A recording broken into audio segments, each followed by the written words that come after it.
Anne-Marie Greene, you're artistic director of the Criterion, and you're appearing on stage at the Albany Theatre just down the road for the British All Winners between July 19 and 24. But you're also, in your day job, a professor of work and employment and diversity at Leicester University up the road. This is a topic whose time has arrived, isn't it? Are there many professors of diversity yet in the UK? I suspect there are going to be a lot more. I think it is. There is this real revival in thinking about it, and I think, and even the discourses. If I think I have a text that I've written, we're now writing the 5th edition for. So we have the first edition was in 2000, and it's really interesting to see how discourses change around equality over that period of time. And I think it went from equal opportunities, a focus on equality, and then we were very critical of the turn to diversity and what that might mean, and whether or not that might dilute understandings of real, schematic, things that divided society around experiences of discrimination, kind of in this kind of view about everyone's just diverse, you can be diverse in so many ways. And then suddenly we've seen this turn again. So you often find that people talk about EDI. So equality has come back into the discourse. And I really think that is from that Me Too movement, from that Black Lives Matter movement, from younger people standing up and just saying no to practices that kind of just had to be accepted or accommodated before. I think there has been this real turn that I find very positive. So, I think in thinking about fairness and what that means and people's right to equal treatment, all of those things are, I like seeing that discourse from students, for example. There is a real change, I think. And people saying I'm a feminist again, that's really good. Talking about the patriarchy, it's very good. And you bring, of course, this whole body of work professionally, and what is clearly a matter of personal interest to you, and you bring this to amateur theatre. Yeah, it's always. Again, I think I was talking earlier about the choice of queers for the show that we put on last year, and it was like coming together of perfect moments. I took over as artistic director in 2019, and I think all these things together, the space and time actually that the pandemic has allowed for us to think about ourselves and what we are, has also allowed me to deliver on long held aspirations to move our theatre forward in different ways, and to also think about how we can progress equality and diversity and inclusion issues within our theatre context. I mean, look, and there isn't any pushback. So, from the Cry members or the board, etc.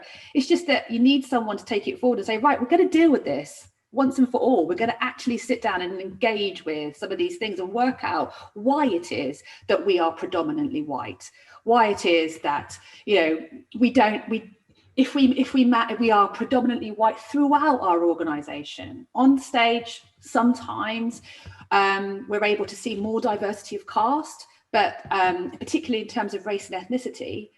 But really, it's very small numbers indeed, particularly when we live in Coventry, where we have a large Black and minority ethnic population, all different background, heritage, and we should be reflecting that.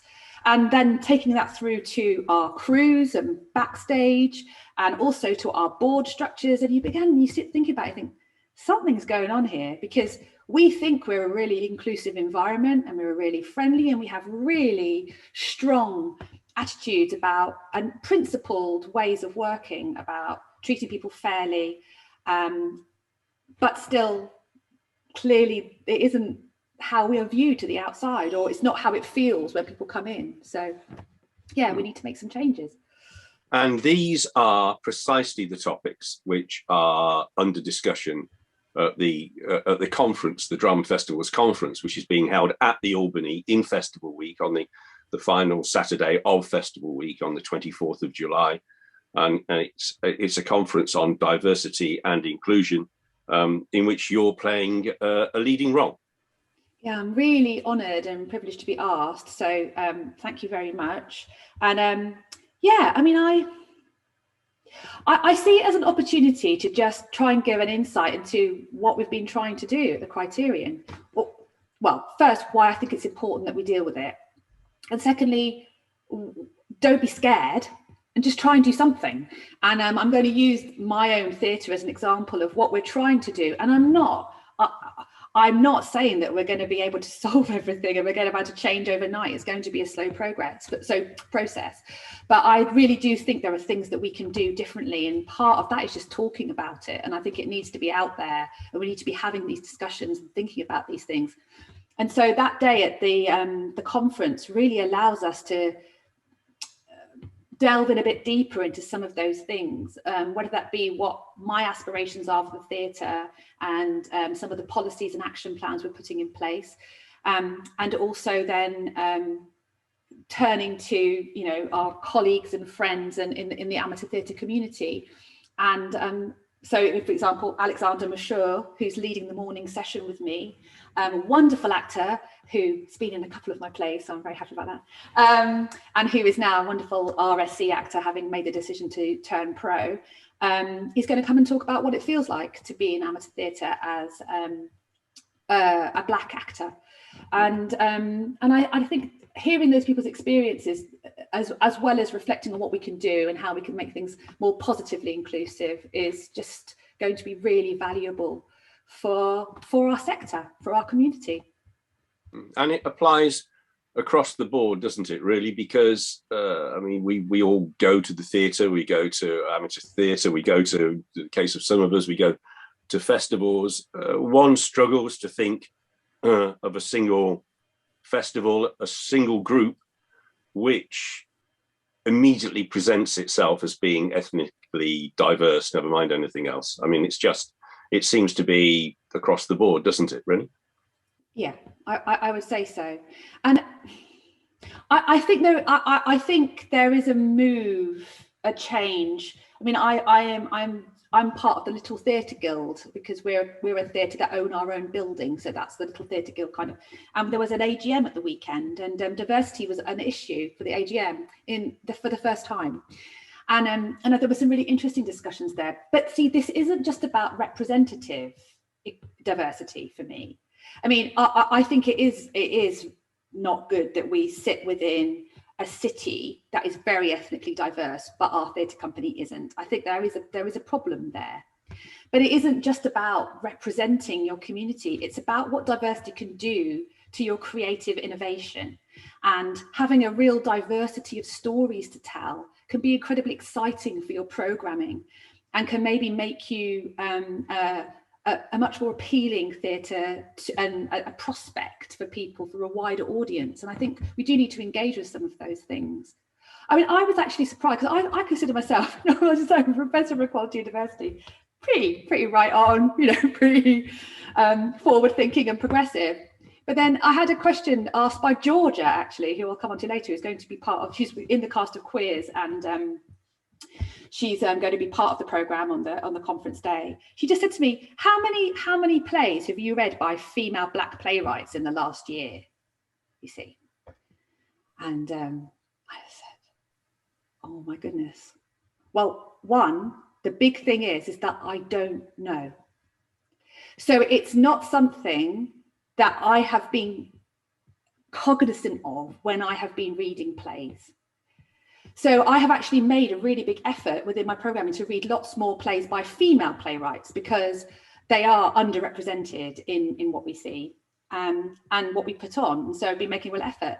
But why wasn't, you know, the race, ethnicity of those playwrights something that I was also keeping in mind, or another diversity strand? And it just made me think, right, this is just it. This is where we're starting from. Haven't even really been thinking about it. And I think that those are those small steps in trying to just broaden what you read, what you consider, how you cast, how you market your auditions, how you do all kinds of things. Just need thinking about. I'm not sure if I've answered your question. It's been pretty interesting, whatever the question was. The answer has been better than whatever the question could have been. You mentioned Georgia, and LGBTQ matters are also for discussion in the morning session. And Georgia is hopefully one of the cast members from Queers who will support you in that. And again, it's a perception thing, but I suppose if you ask people involved in the theatre world, they might say that actually the theatre, professional and amateur, is a pretty safe and comfortable environment, they might say, for LGBTQ people. But do we think that is necessarily the case? Yeah, I don't. Rod, after the online streaming of Queers, we had like an after show talk, didn't we? And we Rod, did. you were there, and I just thought it was really interesting to hear the views of people there, and hear Georgia and Lee say and Mark actually, how wonderful it was to be in an environment where being out and queer just was really easy, and it wasn't something they had to even really consider. Before you said something or did something, or so I think, yeah, I think it's not as inclusive as we think it is. It's not as accepted as we think it is, or that LGBT actors within our communities might just be taking, is it going to be okay? Is it all right?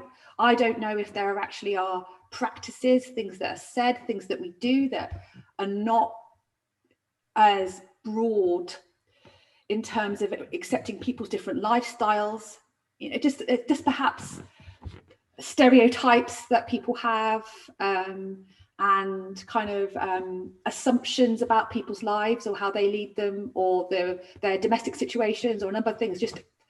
We just go along in our, normal everyday way and not realize that actually we're excluding people. So I think it'd be really, really interesting to hear from Lee, who plays Percy in Queers, and Georgia, who plays Bobby, to hear their views about what it's felt like to be part of amateur theatre within our region, and some of the difficulties and joys, and some of the things we could think about in terms of going forward.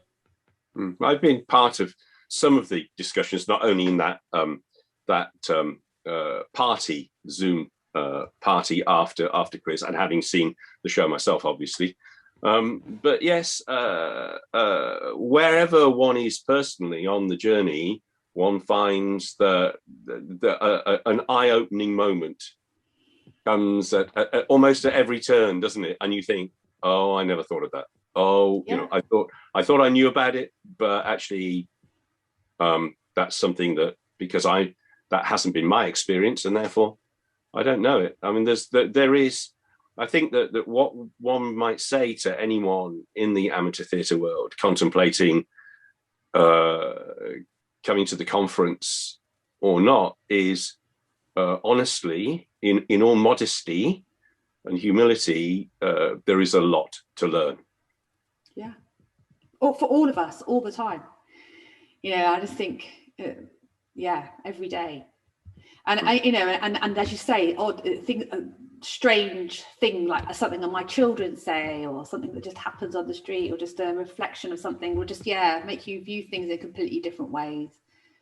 And I think once you've seen it like that, and once you've considered it, things can never be the same again. You can't ever see things in quite the same way again. And that's what change is about.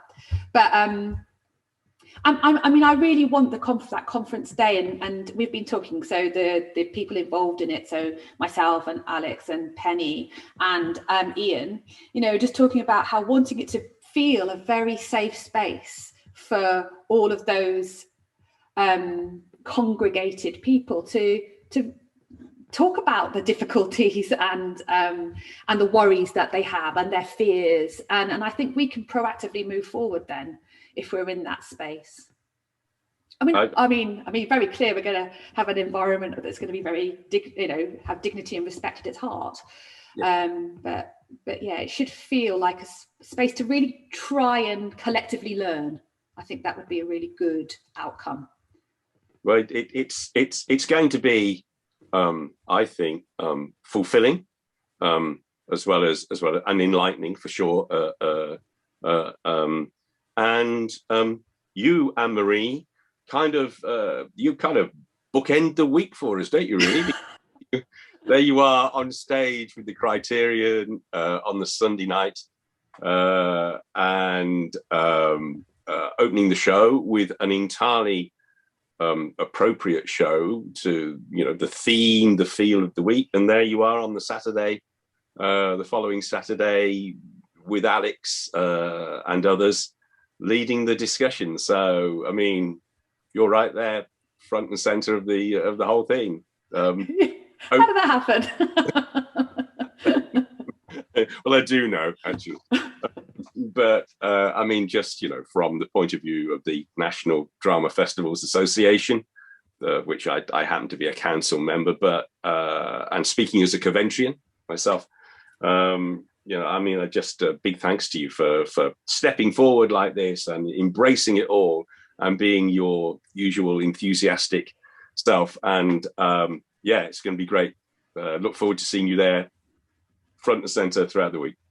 Oh, thank you. I'm really, really looking forward to it. It's a great thing for Coventry, and it's really nice to be involved in the drama festival. So yeah, long may it continue. Thank you.